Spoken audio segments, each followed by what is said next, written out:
This week, we've been talking all about relationships, and today we're talking about how to improve your own self-love. Here we go. You can live a life in flow where your deepest heart's desires become reality. You are here to contribute through your essence, fall deeper in love with your life and the journey that you are on. Take what works, ditch the rest, and always stay set to love. Thank you for being a part of this community. We're all designed to live in flow. So let's go. Welcome to Set to Love. Hi, best friend. Hi, good morning. Good morning. How are you? I'm doing okay. Yeah, Just got back from being with Harper, so I'm rejuvenated there, but it's a lot of work, but I love it. I love it. Well, it's a lot of work because I was thinking about this morning when I got out of the shower. I'm like, I really admire how service oriented you are. I mean, the fact that not only are you watching Harper twice a week, like Brooke, if you ever hear this, you are cleaning their house, scouring it, you are doing their laundry, like you are going above and beyond just watching Harper. So I hope my kids don't have that expectation of me, because I will not be scouring their toilets every week and doing their laundry every week. Like I can barely do my own. But I love that about you, that you're so service oriented. And I just thought, I am so lucky to have a friend who would be, I know you would do that for me if something happened and I needed your help, and that's just who you are. So it's beautiful. Well, I can honestly say I do those services. Those kids don't expect anything from me. But it does. It's actually for me because it gives me joy. I'm tired, but it actually gives me joy to do it and know that I make their week easier. And it's like they're going on a trip today. And I feel so good knowing all their laundry's caught up. All they have to do is pack their stuff. Everything's organized. So that brings me such great joy when I can't be with them. At least I can make some, inside I know they're happy, like, wow, this is so great.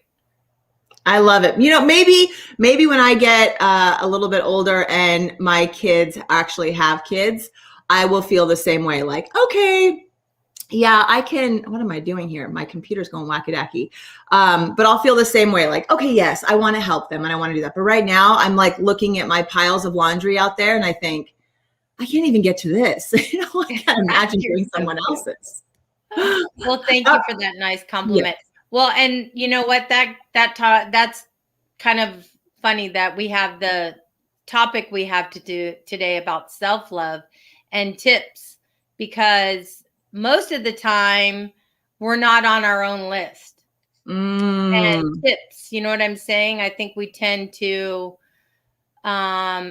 put ourselves, either last on the list or not on the list. And I think the people that have it down, that definitely make a point of putting themselves on the list, have something really right. Because if you can't fill yourself up first, you can't give away what you don't have. It's so true. So what are some of your tips? What are some of the things that you do to fill yourself up? Do you have some things that, I thought about a couple things, but I'm curious for you first. I knew we were going to be talking about this self-love, and part of me feels like I don't know how a person like me that loves so much that, it's hard when it comes to me. It's like, I know I love myself, but I mean, you're talking practices and here we're going to talk about this today. And I thought, why is this hard for me? To love yourself. And so I just want to tell everybody a few things, or at least I'll start out with one of things that I do to be more loving to myself. And, because it's really hard. But one of the practices that I do to love myself more is when I go to be critical or hard on myself, or, not very compassionate towards myself, is I pretend and I look back as if I was a little girl, because I was hypnotized once, and they I know that's crazy, but they brought me back to when I was a little girl. And so now when I have those days where I'm not doing so much self-love, I think of that little blonde girl sitting in my lap that I could really give a lot of love to and have compassion for her and room for her to make a mistake or to do whatever it is that we do. So I think everybody needs to find a place, whether they picture themselves as a child again that deserves that love and unconditional love, or as if it was how they would treat someone else. That's how we need to treat ourselves first.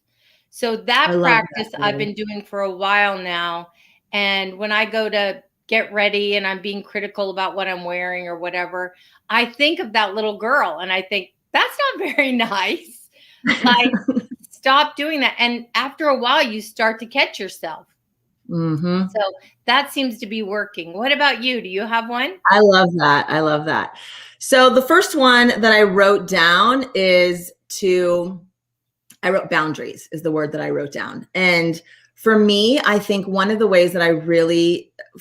first ways that I really came to grow my self-love was being able to set boundaries with people who cross them often and being okay with doing that.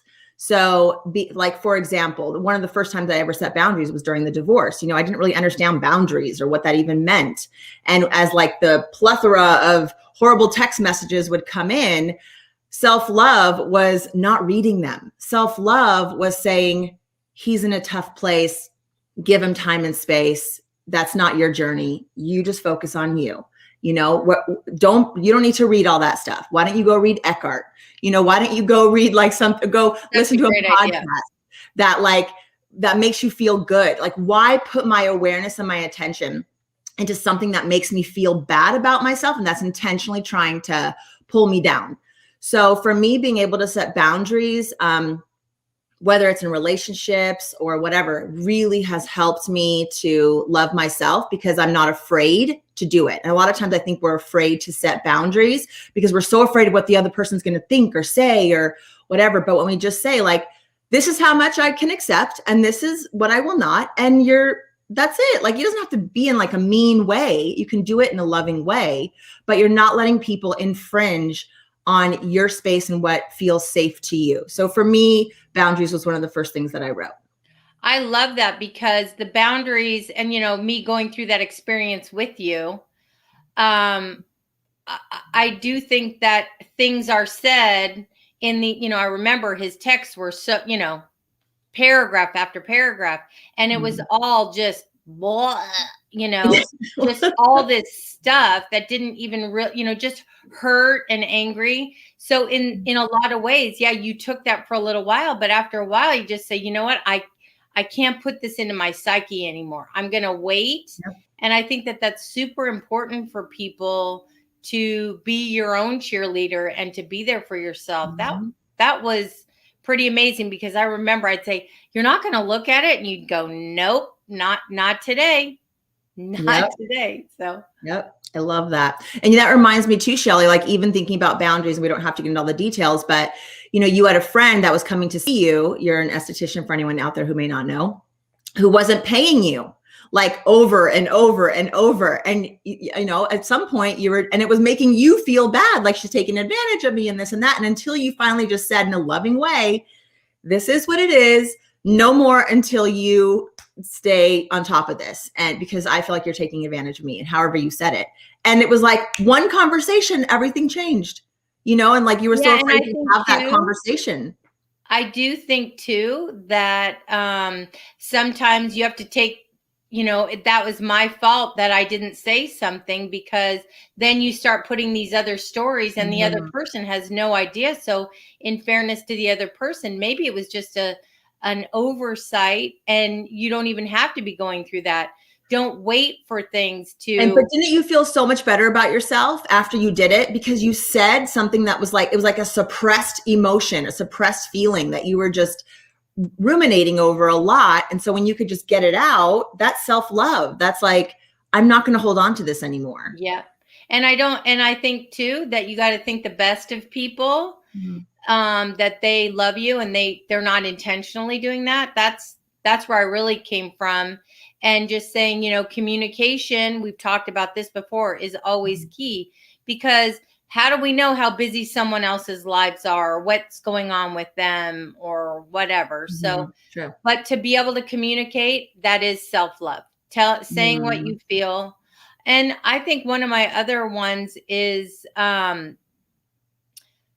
know this is going to be really crazy and a stretch for people, but I started doing it. And at first I was like thinking it was really silly, but to actually stand in the mirror and talk to yourself and say, you know what? You are enough. You are enough. And I love you.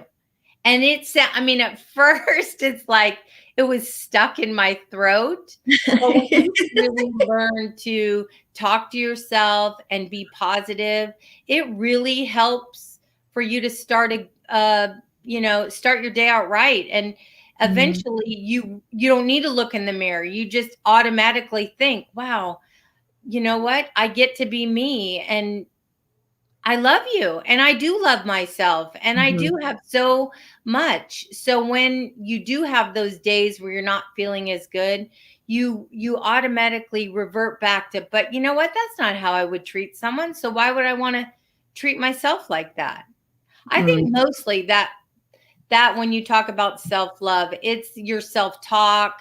It's, all of that. I think to me, when we talk about self-love, it's not taking a bath or going shopping or getting my toes done. All of those things are great practices, Right. but emotionally, if we're not in check with ourselves, I think that's critical to actually having self-love, is to have that good emotional relationship with yourself in check. I totally agree. And the other thing on the other side, which is my next one, is knowing what you're good at, knowing your strengths. Like really, truly, I think when I'm really good at this and I could even be better, or my strength is in creativity, or my strength is in ideation, or my strength is in strategy, or my strength is in patience. Like when you understand those things about yourself and you truly value them and you're grateful for them, then it helps you to feel good about yourself. So knowing like what am I good at? And then also being honest with yourself about the things that you're not good at. You don't have to pretend to be good at something that you're not. So knowing what your strengths are, what your weaknesses are, and just owning them, and then working to improve the things that you maybe do want to get better at, or taking that strength and even raising it to like superpower level. I think that's a way that we really can cultivate self-love. One of the things I love so much about you, though, you are so good. One of your really big strengths are you can think of an idea to solve a problem like that. Yeah. Like, you for people, I've seen you've done it with me. You could come up with like 5 ideas, like, well, why don't you try this, and this? And I'm like, where is she for real? Like you come up with ideas very quickly. I do. And I wonder where that comes from. I wonder like if in childhood I felt like really trapped, or like I had to be really strategic or something. I have no idea. But you're right. It's so easy for me. And here's the thing. Not only is it easy, it's so fun. So I love, love, love getting on a call with someone who's stuck in something, or thinks they're stuck, or can't move on, or whatever. And it's like they come to me and it feels foggy at first. And all of a sudden, as they're talking, it's like I can just start parting the clouds and seeing a path and seeing a path and seeing a path. And it like I can push all that fog away, and I can just see all these possible paths for that person to take.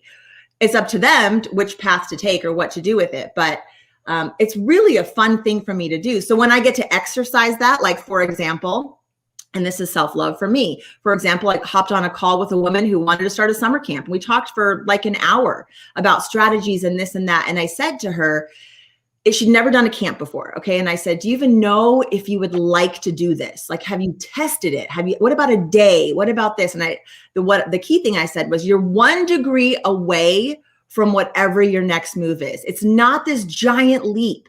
It's literally just one shift, just one idea. You're right there, and it's going to utilize your strengths and your talents and the things we talk about in the Flow Life Funnel. So, and I was thinking just summer camp, like don't go try to start some big, huge program. Just start small. Like if you love art and you want to bring art to people in some way, then what does that look like in a really small way? that's doable and doesn't seem like so big. Anyway, she texted me yesterday, this lady that I had a conversation with weeks ago, and she was so nice. And she wanted to let me know that she's producing a teen trilogy book, and it's like, and she's working on the audiobook now, and then it's 1 degree away from who she really is. And camps weren't her thing at all. And that one thing that I said to her totally shifted her perspective, you know, because she was clouded and she was thinking it was this. And then someone else comes in and infuses an idea. And now she probably feels great about herself. Like, talk about self-love, stepping into something that you're so excited about, like to put into the world.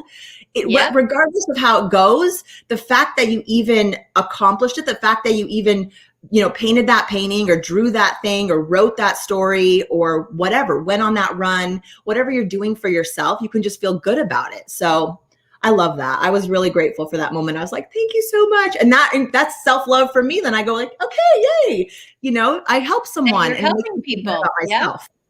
And that's why I think too, the combination of the two of us, when we do this for people to help them and having our, you know, coaching calls, I think that's what's so wonderful, is because we both offer a little bit, you know, we're spicy. We add the different ingredients, and together we make magic. So I love you. I love you. I love and doing today this with was you. great.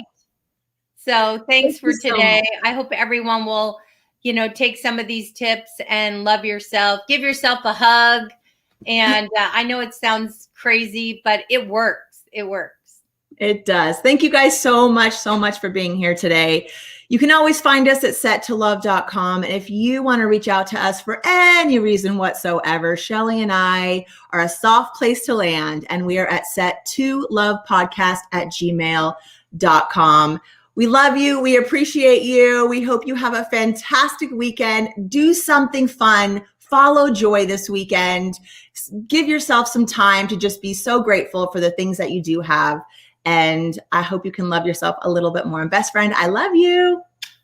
Love you. Hit the bell.